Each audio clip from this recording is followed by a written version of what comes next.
Le 28 juillet prochain, les Maliens iront aux urnes pour choisir leur président. Si les acteurs chargés des préparatifs sont à pied d'œuvre pour la réussite de cette élection, le citoyen lambda, de son côté, ne se presse pas dans les mairies pour vérifier les listes électorales. Le constat dans ce journal. La commission Dialogue et Réconciliation entend élaborer un plan d'action pour réussir sa mission. Pour ce faire, elle a initié avec ses partenaires stratégiques un atelier qui a débuté ce matin. Les participants devront trouver des stratégies de communication efficaces. Fin hier du Salon de la formation professionnelle et de l'emploi. Pour cette édition 2013, plus de 300 CV de jeunes en quête d'emploi ont été collectés par les agences de placement. De quoi donner de l'espoir aux jeunes. Madame, Monsieur, bonsoir. Bienvenue dans ce journal. Le président de l'Assemblée nationale a reçu en audience cet après-midi une délégation du réseau ouest-africain de lutte contre l'esclavage qui a participé à une conférence sous-régionale sur le sujet, ici même à Bamako. Les échanges ont porté sur la problématique de la persistance de l'esclavage au Sahel. Pour plus de détails, écoutons le président de l'association Temdet qui conduisait la délégation. Il est au micro de Cheikh Oumar Sangari. Nous sommes venus lui rendre compte des travaux de la conférence sous-régionale relative à l'éradication de l'esclavage en Afrique de l'Ouest. Cette conférence est organisée par notre réseau de lutte contre l'esclavage en Afrique de l'Ouest. Et nous avons fait le point au président qui nous a vraiment donné des conseils, qui nous a vraiment soutenus, notamment sur le point qui constitue un déblocage de la lutte au niveau du Mali, c'est-à-dire l'adoption par l'Assemblée nationale du Mali d'une loi criminalisant l'esclavage. Parce que ça, c'est un des points sur lesquels les magistrats sont butés et nous avons vraiment beaucoup de dossiers qui souffrent au niveau des tribunaux parce que la question de l'esclavage n'est pas dans le code pénal et il n'y a pas une loi qui la traite de manière spécifique. C'est sur ça que nous avons échangé avec le président et nous avons été vraiment satisfaits parce qu'il nous a vraiment réaffirmé l'engagement, le soutien total de l'Assemblée nationale par rapport à un problème aussi grave pour la démocratie et l'état de droit. Et nous poursuivons ce journal avec les travaux de l'atelier d'élaboration du plan d'action de la commission Dialogue et Réconciliation qui ont démarré ce matin à son siège à Koulouba. Les participants doivent plancher sur les stratégies de communication pour la mise en œuvre des activités de la commission. Plusieurs thèmes comme le management institutionnel ou encore la mise en réseau des forces sociales et politiques seront développés au cours des travaux qui durent 3 jours. Agali Ag Agissa. L'entente est tributaire d'une meilleure communication. Et c'est pourquoi la commission Dialogue et Réconciliation affûte ses armes dans ce domaine. Des thèmes comme justice transitionnelle et instauration d'une paix durable, plaidoyer, communication et relations publiques, gouvernance, droits de l'homme et citoyenneté sont développés au cours des travaux de cet atelier. Le thème central est axé sur la planification stratégique.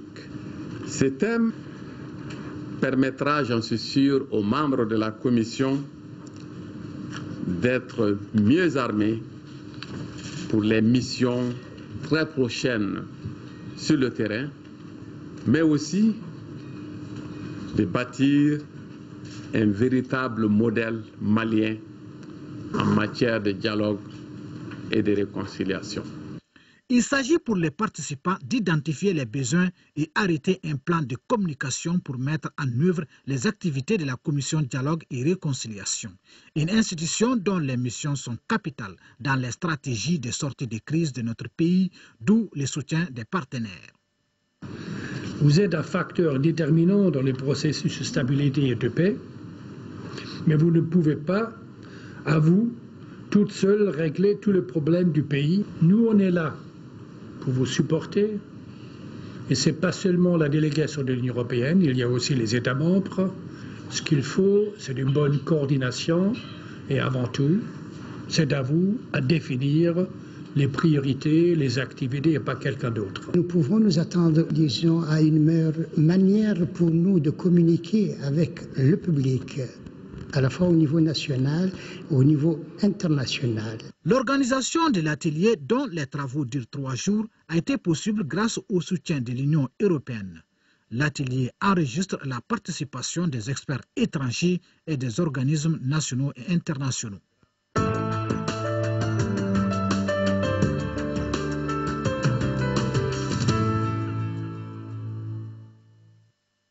Nous ouvrons la page élection de ce journal par une réunion d'information sur l'organisation des élections présidentielles de juillet 2013 organisée par le gouvernorat du district de Bamako.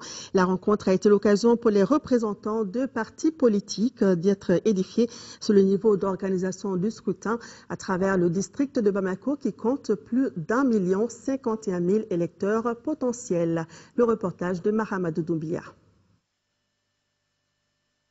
Faire le point de l'organisation des élections présidentielles et législatives, informer les partis politiques sur les voies et moyens pour la réussite des élections, ce sont là entre autres sujets retenus comme hors du jour à cette rencontre initiée par le gouverneur du district de Bamako. On a constaté aussi que l'administration est beaucoup avancée dans l'organisation de ces élections. Je souhaite qu'il y ait un cadre de concertation permanent entre les partis politiques et les différentes autorités compétentes pour mieux organiser les élections, pour que les élections puissent être une réussite totale dans tout le Mali. Déjà, les nombres d'électeurs par commune sont connus. En commune 1, il y a 193 395 électeurs, la commune 2, 108 736, la commune 3, 82 672 électeurs, la commune 4, 168 676, la commune 5, 233 001 électeurs et enfin la commune 6, 265 535 électeurs, soit au total 1 51 975 électeurs potentiels pour le district de Bamako. Cette réunion était d'une importance capitale au vu du nombre très important de partis politiques chiffrés aujourd'hui à plus de 135 et pourtant une trentaine de délégués seulement ont répondu à l'appel. Que ce soit au niveau du ministère de l'administration territoriale, que ce soit au niveau du gouvernement du district de Bamako, il faut mettre un mécanisme en place, au moins, serait-ce pour le temps du processus électoral, pour que la communication puisse passer 5 sur 5. C'est un constat qui est tout à fait pertinent. Aujourd'hui, les partis politiques n'ont pas répondu à hauteur de souhait, ce que le gouverneur a constaté. Et il dit désormais il va prendre les dispositions pour donner plus d'informations, informer à temps les partis politiques pour qu'ils soient présents à ces cadres d'échange. Les cartes NINA, numéro d'identification nationale, arrivent incessamment et les électeurs pourront entrer en possession de leur précieux sésame. Le gouverneur du district de Bamako convie l'ensemble de la presse nationale à une rencontre d'échange sur les dispositions en cours et celles déjà prises dans le cadre d'une bonne couverture médiatique des élections dans le district de Bamako. La rencontre aura lieu demain, mardi 11 juin, à partir de 15 h dans la salle de conférence du gouvernorat du district de Bamako. Le gouverneur du district compte sur une participation massive de la presse à cette importante rencontre. La date de l'élection est connue et les acteurs sont à la tâche à tous les niveaux, notamment les membres des commissions administratives d'établissement des listes électorales. Seul bémol, le citoyen ne se précipite pas dans les mairies pour voir sa situation et apporter éventuellement les corrections nécessaires, comme par exemple les transferts, les rédactions éventuelles, entre autres.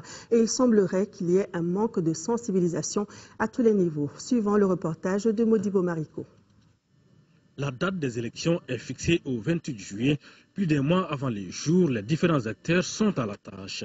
Pour ce qui concerne les membres de la commission administrative d'établissement des listes électorales, le dispositif est en place depuis le 5 de ce mois. Seulement, ce sont les populations qui ne se bousculent pas au portillon. Nous sommes vraiment inquiets du fait que la population ne s'approprie pas de l'événement.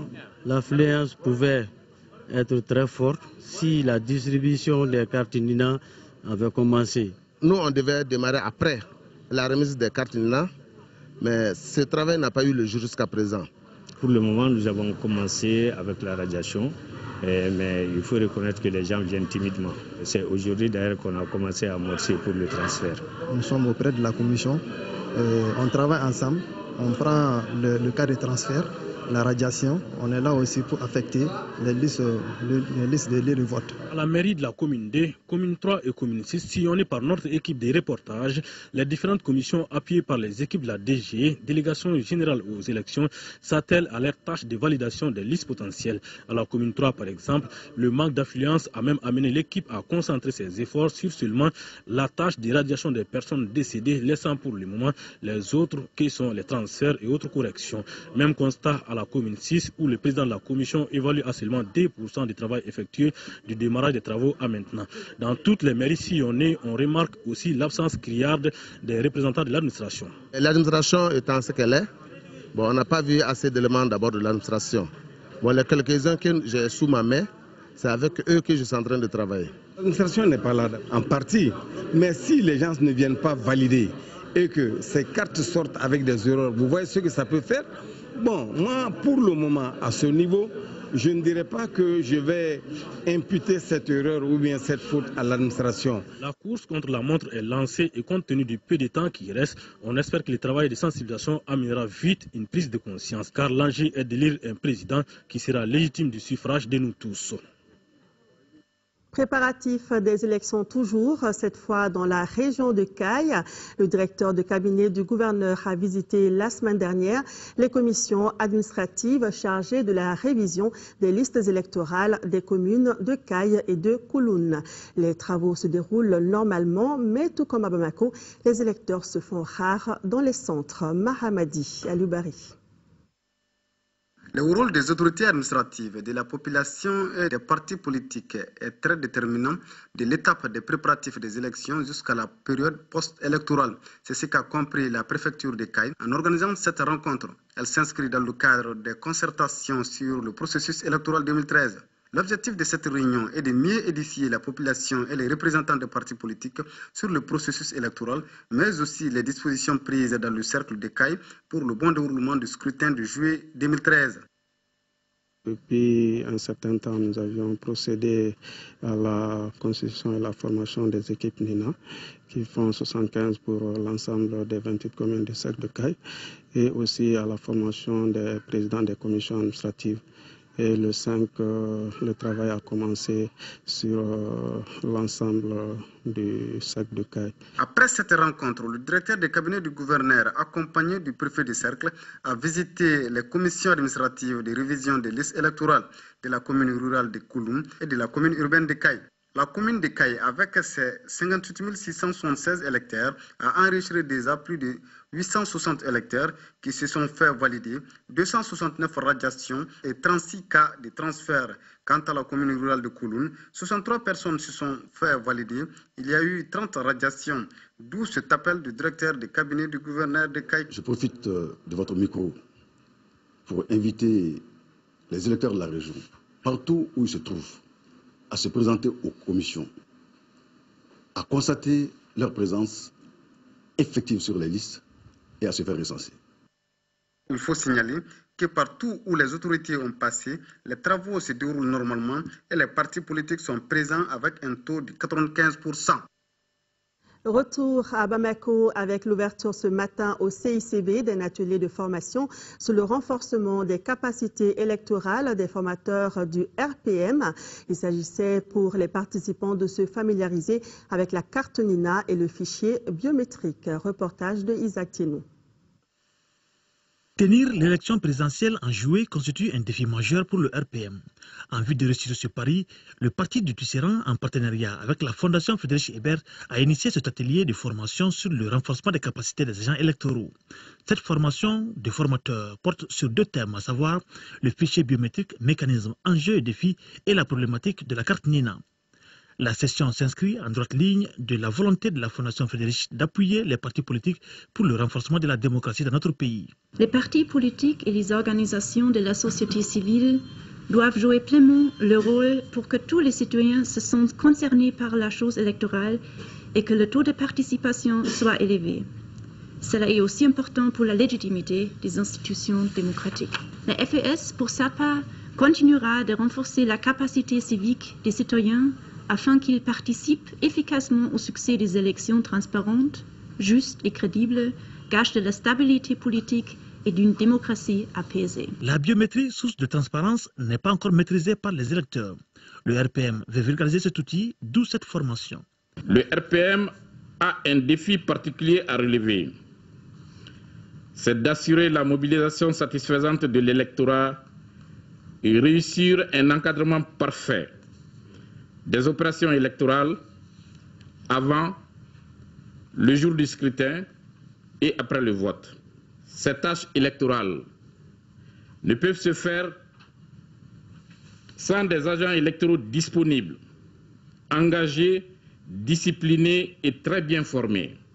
Cette formation permettra au Rassemblement pour le Mali de se doter d'une administration fiable, d'avoir des agents capables d'encadrer efficacement le processus et limiter les fraudes.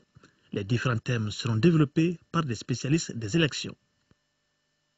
L'association Djamana Déon se mobilise pour la valorisation de nos cultures et traditions dans la gestion du pays. Les responsables de l'association ont organisé une conférence débat sur le thème « Les enjeux et perspectives de la prochaine élection présidentielle entre tradition et modernisme ». Adama Kodjo. L'élection présidentielle au Mali est prévue pour le 28 juillet prochain. L'association Djamana Déon veut attirer l'attention des candidats à cette consultation électorale sur la prise en compte de la dimension traditionnelle et culturelle dans les différents exercices démocratiques. Le but est de contribuer à la refondation des Mali démocratiques basés sur le respect de la culture et tradition. Tous les cercles du Mali, tous les villages maliens ont une grande richesse, ont une grande culture. Et maintenant, cela va permettre à notre pays, généralement, de gagner et d'aller de l'avant. Cela va nous permettre aussi, c'est-à-dire à l'ensemble des candidats qui veulent prétendre, c'est-à-dire à la gestion de la destinée de notre pays, à les poser des questions, à les amener à créer un débat pour qu'ils nous proposent des choses concrètes. Les enjeux et perspectives de la prochaine élection présidentielle entre tradition et modernisme, c'est le thème de la conférence débat.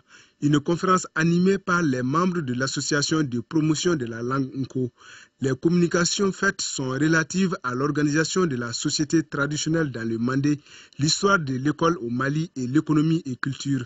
Pour le président de l'association Djamana Déon, la jeunesse aussi doit bénéficier de la culture du pays afin qu'elle puisse répondre à toutes les attentes de l'heure. Aujourd'hui, il est très important qu'on éduque la jeunesse malienne et que dans la modernité que nous sommes et que nous cherchons, les bien-être que nous cherchons puissent se faire sur un socle, qui est le socle de notre valeur. Pour l'efficacité de la mobilisation citoyenne et le sursaut national, les initiateurs de la conférence envisagent déjà l'organisation d'autres rencontres avec des associations engagées pour un Mali fort et démocratique. Le rassemblement Faso Dambé s'active pour apporter sa contribution dans la construction d'un Mali nouveau. Les membres du rassemblement étaient le week-end dernier face à la presse. Objectif, donner sa position par rapport à la vie sociopolitique et sécuritaire du pays. Retrouvons Adama Kodjo. Faire du Mali un pays émergent et prospère, c'est ce que veut le rassemblement Faso Dambé. Les membres du mouvement étaient ce samedi face aux hommes des médias pour parler de la vie sociopolitique au Mali. Composé de partis politiques et d'associations, Faso Dambé milite pour des élections libres et transparentes au Mali. Le rassemblement se dit également déterminé à lutter contre l'impunité, l'injustice, le favoritisme, la corruption pour ne citer que cela. Faso Dambé, c'est à tous ses débuts. Nous sommes en train de chercher, de rassembler tous les Maliens de tous bords. Pour éviter au Mali d'autres crises, Faso Dambé invite la majorité des Maliens à une lutte commune afin de propulser un patriote à la tête du pays. Pour ce faire, Faso Dambé a un certain nombre d'exigences. La présence obligatoire de l'armée et l'administration malienne à Kidal avant les élections. Le maintien de la date des élections au 28 juillet 2013, l'application des mesures de poursuite contre les rebelles de MLA et leurs associés, le rejet par la Cour constitutionnelle des candidatures de tout responsable politique et ou administratif ayant un dossier dans les instances judiciaires. La prorogation de l'état d'urgence par l'Assemblée nationale a été au centre des communications pour le rassemblement. Le Mali n'a pas besoin actuellement de ce genre de dispositif. En réponse à la question des hommes des médias sur le candidat de Faso Dambé à l'élection présidentielle de juillet prochain, le coordinateur du rassemblement dira que l'heure est à la réflexion afin de déterminer celui qui sera le porte-étendard de son mouvement à cette consultation électorale.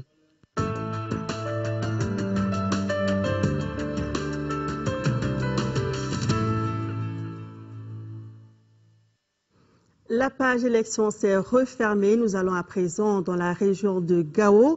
Le chef d'état-major des armées vient de se rendre à Anéfis. Le général Ibrahima Daïrou Dambélé est venu magnifier le soutien du peuple malien à nos militaires après leur victoire sur le MNLA dans cette ville. Le général a déclaré que l'armée va porter une assistance humanitaire aux populations en leur donnant des vivres et des soins médicaux. Nos envoyés spéciaux, Daouda Sidiki Diarra, le chef d'état-major général des armées est venu féliciter et encourager les éléments des forces armées du Mali après leur éclatante victoire sur les bandes armées du MNLA et du MIA à Anéfis. L'objet de ma visite, c'était de venir voir nos éléments des forces armées maliennes qui ont pris Anéfis, voir les éléments, les féliciter et au nom de tout le peuple malien qui est très content ce jour avec la prise d'Anéfis. Ensuite, voir les chefs, les féliciter et de continuer dans ce sens. Anéfis n'est qu'une étape de la progression parce que vous avez entendu l'intervention de son Excellence le Président par intérim pour le professeur Diongouna Traoré. Il a bien dit, ça c'est une étape et on attend les ordres. Le général a mis en garde les militaires qui commettront des exactions sur les populations. Fort heureusement, d'Al-Mousrad à Djibok, Tarkint en passant par Tabankor jusqu'à Anéfis, aucun de nos soldats n'a commis des exactions sur les populations. C'est réjoui l'un des chefs militaires. Les gens sont bien commandés, ils sont très bien disciplinés aussi. Là où on a passé, on a rencontré la population qui était très contente de notre présence. Il y a des gens qui ont dit qu'ils n'ont pas dormi avant notre arrivée à Tarkint, à Al-Mousrad, même à Tabankor. Dans ces zones de combat, il n'y a pas que les canons qui tournent. L'action humanitaire est aussi l'une des priorités des chefs militaires en vue de minimiser les souffrances des populations. Le commandant du théâtre, avec son assistant, le colonel-major Gamou, vont organiser dans les semaines à venir une mission d'assistance humanitaire, où ils vont bénéficier de l'appui du ministère de l'Action sociale, où ils vont passer par les différents villages, faire des dons à la population et les médecins qui sont dans nos formations vont profiter pour donner des soins à la population. Le moral de la troupe est bon, nos forces sont décidées à rentrer à Kidal. On attend seulement les ordres pour aller récupérer l'ensemble des tendus de territoire jusqu'à la frontière de l'Algérie. Les populations saluent l'arrivée des femmes aux forces armées du Mali car elles pourront désormais conduire leurs animaux au pâturage ou encore faire du commerce sans être inquiétées. J'ai des boutiques et des magasins.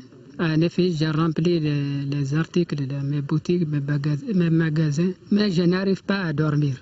J'ai peur que les gens vont me tuer. Les forces armées du Mali, FAMA, en contrôle de zone, multiplient les patrouilles dans cette partie du territoire malien, ce qui rassure les populations qui ont commencé à regagner Anéfis.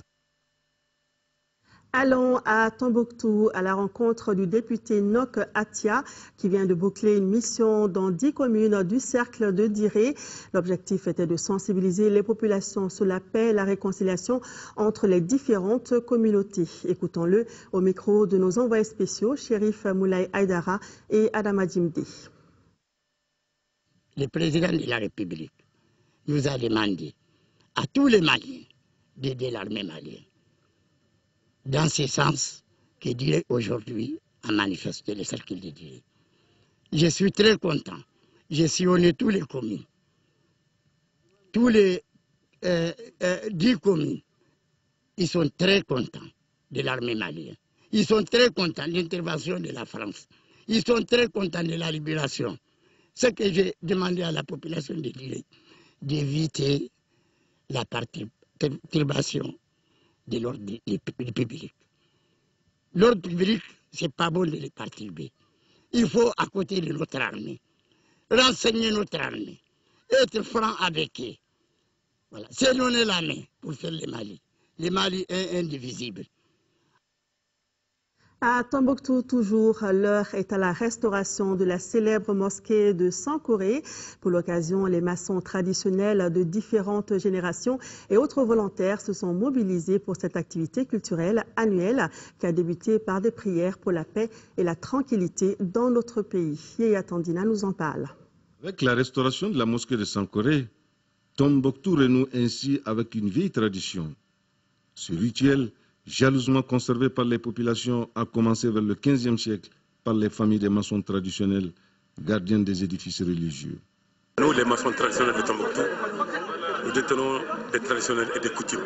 Nous, les maçons traditionnels. Nous, la famille des maçons de Tombouctou, la famille Kobo, Hamanou. Donc c'est nous qui sommes là pour l'entretien des mosquées. L'événement a retrouvé son élan d'antan. Les manœuvres pour pétrir le banco et les maîtres maçons assurent la restauration du minaret au pied de la mosquée.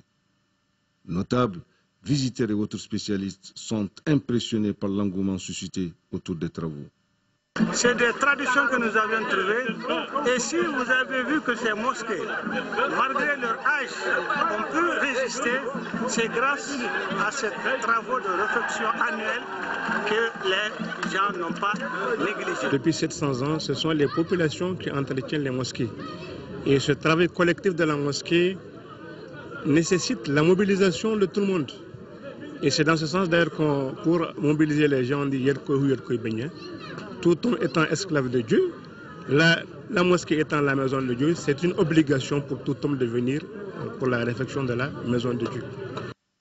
Une cérémonie fatiha à la place Sankoré l'après-midi a permis à l'imam de cette mosquée de remercier tous ceux qui ont contribué financièrement ou matériellement pour la sauvegarde de ce patrimoine et de faire des bénédictions. En 5e région, dans le cadre de la 3e phase de son programme d'appui aux familles déplacées du Nord, l'ONG humanitaire Direct Aid vient en aide aux familles d'accueil et déplacées de Mopti. Elle vient de distribuer plus de 31 tonnes de vivres pour plus de 17 millions de francs CFA. Mahamar Ibrahim Touré était à la cérémonie de remise. L'ONG Direct Aid, Agence des musulmans d'Afrique, Bureau du Mali, à travers la 4e phase de son programme de secours d'appui aux familles déplacées du Nord, vole au secours des populations de Konna. Elle procède à la distribution à 600 familles de 31 tonnes de sang de vivres. C'est un programme de secours d'appui destiné aux déplacés du Nord. C'est des familles, elles sont meurtries, elles ont souffert dans leur chair et dans leur âme. C'est pourquoi on a choisi Konna aussi, pour que ces populations sachent que l'Agence des musulmans d'Afrique pense à tous ceux qui ont été touchés directement par cette crise. Nous remercions très sincèrement et jusqu'au fond du cœur l'Agence des musulmans d'Afrique qui est là aujourd'hui pour distribuer des produits alimentaires et aux personnes en situation difficile qui sont à Konna. L'ONG Direct Aid a mené des actions. La construction de 4 centres de nutrition, l'organisation de caravanes et campagnes médicales et le lancement d'un programme alimentaire scolaire dans 5 écoles pour élèves orphelins et de familles démunies. Plusieurs localités ont été concernées par la dite distribution de vivres. Bamako, San, Koutiara et Konna, présidés par les sous-préfets. À l'extérieur du pays, plus précisément à Bruxelles, en Belgique, l'association des étudiants et stagiaires maliens a organisé une soirée culturelle de solidarité pour expliquer à la communauté internationale comment la culture du Mali a souffert depuis la crise au nord à travers la destruction d'une partie essentielle du patrimoine culturel. Le président des étudiants et stagiaires en Belgique a déclaré que cette soirée était un témoignage de leur attachement à la culture de leur pays et constitue un signal fort envers les populations qui tentent de se reconstruire. Les fonds récoltés au cours de la soirée constitueront de contributions à la construction nationale. C'est ce que nous signale Fatim Diallo depuis Bruxelles. Retour à l'actualité nationale, je vous l'annonçais dans les titres. Le salon de la formation professionnelle et de l'emploi a pris fin hier sur une note d'espoir pour les jeunes diplômés sans emploi. Le SAFEP 2013 a collecté plus de 300 CV. Les 2 jours du salon ont permis de nouer un contact entre demandeurs d'emploi et agences de placement. Sira Bakili. Plus de 300 curriculum vitae recensés, des attestations aux participants et des diplômes de reconnaissance aux partenaires, c'est le bilan de la première édition du Salon de la formation professionnelle et de l'emploi. Initiateurs et organisateurs se disent satisfaits. Je voudrais nous féliciter que ce salon ait répondu à nos attentes et qu'il ait pu nous donner l'occasion de faire rencontrer plusieurs écoles, centres et instituts de formation professionnelle et technique, les agences de placement, les projets, programmes et les coopérations d'appui à l'emploi et à la formation professionnelle, d'échanger avec toutes les structures représentantes de l'État sur les opportunités, les défis et les succès de cette initiative. Il y a eu de la mobilisation. Les jeunes ont su vraiment quelles sont leurs opportunités. Donc c'est pour montrer vraiment au gouvernement, à toute la population malienne que les jeunes sont prêts vraiment pour l'emploi. Ils sont prêts aussi pour la formation. Donc, on ne peut que demander des appuis pour l'insertion des jeunes. Les jeunes qui sont les principaux concernés saluent de telles initiatives qui les orientent. Mais ils souhaitent tout de même un emploi durable. Ce salon a été une réussite. Ça a été une réussite d'abord pour nous jeunes, de venir s'acquérir de tout ce qui est formation professionnelle, de venir savoir qu'il y a autant d'écoles qui forment dans le milieu professionnel. Il faut que ça soit à long terme, c'est ce que les jeunes demandent. Il faut que ça soit des emplois concrets. C'est le partenariat public-privé qui a renforcé, dira le représentant du ministre de l'Emploi et de la Formation professionnelle, avant de rappeler les préoccupations de son département quant à l'emploi des jeunes. La problématique de l'emploi et de la formation professionnelle constitue une préoccupation majeure du gouvernement de la République du Mali. Il n'est un secret pour personne que le chômage au Mali, sur le plan sous-régional, sur le plan continental, constitue un débat qui anime les réflexions, un débat auquel, à tous les niveaux, on cherche une réponse. Le salon SAFEP 2013 est un élément de réponse. Espace de promotion de l'auto-emploi et de l'entrepreneuriat, le SAFEP 2013 a permis de donner des directives sur le système de formation professionnelle. Vivement donc la prochaine édition. Journée internationale des archives au Mali, le thème porte sur les 100 ans au service des archives dans notre pays. Occasion pour les responsables des archives du Mali de proposer une exposition photo, puis d'échanger sur le thème retenu. Le reportage est de Agibou Koulibaly. La célébration de cette journée internationale vise à faire connaître davantage les archives et de sensibiliser les autorités afin qu'elle déploie plus d'efforts pour la sauvegarde des archives. Cette journée vise surtout à sensibiliser les décideurs, c'est-à-dire les pouvoirs publics, à accorder beaucoup plus d'importance aux archives. La journée permet de valoriser également les archives. Et les archivistes également mettre en valeur ce métier d'archivisme. Il est indéniable qu'un bon archivage est essentiel pour la sauvegarde du savoir, l'expansion de la culture et la promotion d'une bonne gouvernance. Les services publics et privés doivent prendre conscience de la nécessité de bien conserver sur le long terme et faciliter l'accès aux documents d'archives. Au cours de cette journée, 2 thèmes ont été débattus, à savoir l'historique des 100 ans au service des archives du Mali, problèmes et perspectives de fonctionnement, archives et gouvernance, entre autres. Les premiers arrêtés, la 959 et 60, vont être abrogés et remplacés par d'autres arrêtés qu'on appelle arrêtés IFAN, qui va réorganiser les archives du gouvernement général et les archives des colonies en les accordant plus d'autonomie financière et administrative. C'est en ce temps qu'on sent que les archives vont être dégagées. La visite guidée des stands des anciennes photos a été l'un des temps forts de cette 3e journée internationale des archives au Mali. Quinzaine de l'environnement, le ministère de tutelle a organisé des activités de sensibilisation dans le district de Bamako sur la gestion des ordures. Les autorités de la commune 4 et les ONG partenaires étaient en visite au dépôt d'ordures du quartier de Lafiabougou. Adama Koulibaly. L'un des points culminants du quartier Lafiabougou est ce dépôt d'ordures. Le dépôt s'élève en plein centre de ce quartier, à côté de là où repose l'âme des morts, le cimetière. L'évacuation de ces ordures vers une destination finale pose des problèmes aux autorités en charge des affaires de la commune 4. Nous assistons aujourd'hui à un problème puisque le dépôt n'est pas évacué. Donc ça s'est entassé, c'est devenu vraiment un vrai problème de santé publique. Donc ils sont là pour voir éventuellement si on peut joindre nos efforts ensemble pour résoudre le problème. Nous assistons impuissamment à l'entassement des ordures sur ce dépôt de transit. Les ONG, pour appuyer la gestion des déchets du district, s'engagent à la redynamisation des structures mises en place pour la salubrité de la capitale. Nous, nos ONG vont intervenir de sorte que chaque acteur puisse jouer pleinement son rôle. La mairie du district est chargée d'évacuer les ordures des dépôts de transit vers les dépôts finaux. Même, je vous dis, si c'est des milliards qu'on met à la disposition des différents acteurs, si le mécanisme mis en place n'est pas fonctionnel, je vous dis, après le milliard, le problème va surgir encore. La visite de ce dépôt de décharge à Lafiabougou est une activité placée dans le cadre de la quinzaine de l'environnement. Elle permet de sensibiliser les populations et les élus locaux de s'occuper de leur cadre de vie. Un mot de sport, football, 4e journée des éliminatoires de la Coupe du Monde.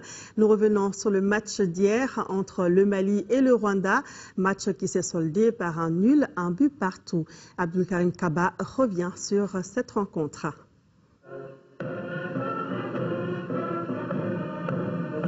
Mali-Rwanda au compte de la 4e journée des éliminatoires du Mondial 2014 était gagné d'avance sur le papier par les Aigles. Mais c'était sans compter avec la détermination et l'engagement des Amavubi rwandais. Depuis le démarrage, les Aigles étouffent les Rwandais. Les alertes d'Adama Tamboura, Siga Maridjara et de Mahamadou Samassa, respectivement aux 4e, 6e et 23e minutes, ne donnent rien. La malchance et la maladresse gagnent les Aigles. C'est pourquoi ils rateront beaucoup d'autres occasions. Les Rwandais se signalent avec cette frappe d'Olivier Karekezi. Mais Soumela Diakité veille au grain. 33e minute, la passe en retrait de Mamadou Ndiaye est interceptée par Mehdi Kazer, qui ouvre logiquement le score sur ce coup. Ce résultat nous conduit à la pause. À la reprise, les Aigles montent la pression et les Rwandais défendent à 11. Encore le même scénario. Les centres ne trouvent pas preneur dans les 18 mètres rwandais. Dans la foulée, Haruna Nizuma sort pour 2 zones. L'égalisation malienne est intervenue à la 76e minute par Mamadou Ndiaye. Après, les Aigles tenteront tout pour prendre le dessus, mais en vain. La rencontre prend fin sur ce score 1-1. À chaud, il est toujours difficile, on est frustré, mais pas tombé encore, quoi. Mais je pense qu'il y a de la place encore. L'adversaire direct a gagné, il paraît, et nous on a trébuché. Je pense là maintenant il faut relever le défi, on a encore nos chances en main, parce que là il y a 2 matchs à jouer encore. Donc je pense que c'est dans nos moyens d'aller les chercher, d'autant plus qu'on jouera dimanche prochain ici à Bamako. Ce match nul entre les Aigles et les Amavubi fait l'affaire de l'équipe d'Algérie. Celle-ci a gagné 3-1 face au Bénin à Porto-Novo et occupe désormais seul le fauteuil du leader du groupe H avec 2 points d'avance sur le Mali. Voilà, bonne chance aux Aigles pour leur prochaine sortie. Ce sera contre le Bénin, ici même à Bamako. Place au tennis avec la 14e édition du tournoi circuit Prize Money, étape de Bamako qui a pris fin ce week-end. En finale jouée au tennis club de Bamako, le Malien Sékou Dramé a battu le Burkinabé Jonas Kangabega en 2-7, 6-3, 6-1. Ousmane Dao pour le compte-rendu. Véritable fête du tennis au Mali, la 14e édition du circuit Prize Money a regroupé cette année 3 pays. Le Mali, pays organisateur, le Burkina Faso et le Togo. Sur le court, 27 joueurs ont compéti pendant une semaine. Pour l'épilogue, un duel sous-régional Mali-Burkina Faso. Le Malien Sékou Dramé, qui dispute ce tournoi pour la 9e fois, est face au jeune Burkinabé Jonas Kangabega. Dès le début, Sékou Dramé fait parler son expérience avec un jeu de fond de court qui oblige son adversaire à bouger plus. La tactique marche puisque le Malien remporte la première manche 6-3. Dans le deuxième set, le Burkinabé change sa façon de jouer et mène rapidement 1-0.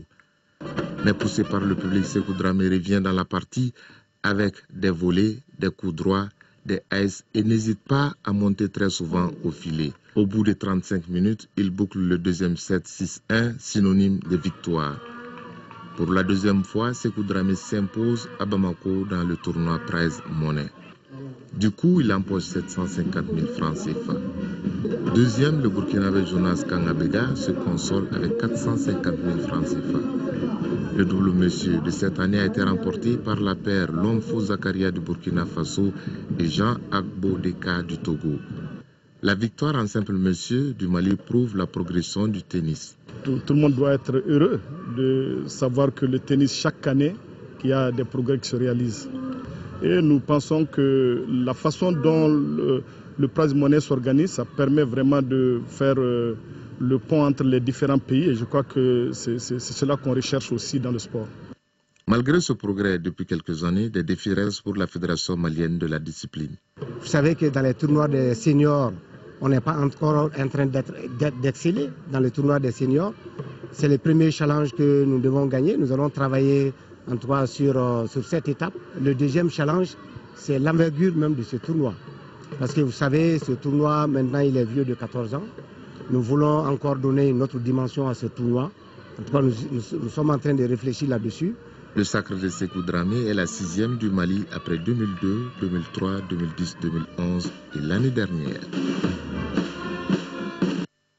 Voilà, cette édition s'achève avec le tennis. Merci de l'avoir suivi.